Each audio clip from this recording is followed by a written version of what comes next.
କୋଉମାନେ ମୋ ଭଳିଆ କଦଳୀ ଠାରୁ କଦଳୀ ଚୋପାର ପତୁଆକୁ ଖାଇତେ ବେଶୀ ଭଲ ପାଆନ୍ତି କମେଣ୍ଟରେ କହିବତି ସାଙ୍ଗମାନେ। ଯେତେବେଳେ ବି ଆମ ଘରକୁ କଦଳୀ ଆସେ ତା ପତ୍ରକୁ ମୁଁ ଆଗେ ସାଇତିକି ରଖିଦେଇଥାଏ ପତୁଆ କରିମି ବୋଲି। ତ ଆଜି ବି ଆସିଥିଲା, ତାକୁ ମୁଁ ସିଝେଇକି ରଖିଦେଇଥିଲି।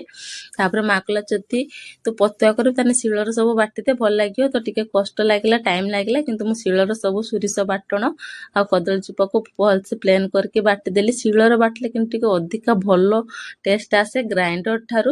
ତ କେହି କଞ୍ଚାରୁ ବି ପୁରା ପେଷ୍ଟ କରିଦେଇକି ରାନ୍ଧିଛନ୍ତି, କିନ୍ତୁ କଞ୍ଚାରୁ ଲାଗିଲେ ଟିକେ କଷା ଲାଗିବ ନା। ତ ଏଇଥିପାଇଁ ମୁଁ କେବେ କଞ୍ଚାରୁ କରେନି, ମୁଁ ସବୁବେଳେ ତା ପତ୍ରକୁ ସିଝେଇକି ବାଟିକି କରେ। ତ ଆପଣମାନେ ଖାଇଛନ୍ତି କି ନାହିଁ କହିବେ ଏତି କମେଣ୍ଟରେ। ତାପରେ ଏପଟେ ଆଳୁ ଆଉ ପିଆଜ ଦେଇଥିଲି। ପିଆଜଟା ଟିକେ ଅଧିକା ଥିଲା, ଆଳୁଟା ଟିକେ କମ୍ ଥିଲା। ତାର ପୁରା ପାଣିଟା ଶୁଖିଗଲା ପରେ ତାକୁ ନାଡ଼ି ସାରିଲା ପରେ ପୁରା ବେସିକ୍ ମସଲା ଆମର ଯାହା ଥିବ ମସଲା ଗୁଣ୍ଡ ତାକୁ ଦେଇଦେବା। ତାପରେ ଅଳ୍ପ ଟିକେ ପାଣି ଦେବା, ବେଶୀ ପାଣି ଦେବାନି, କେବଳ ଆଳୁଟା ସିଝିବା ମାତ୍ରକେ। ତ ଆପଣ ଏପଟେ ରେଡି ହେଇଗଲା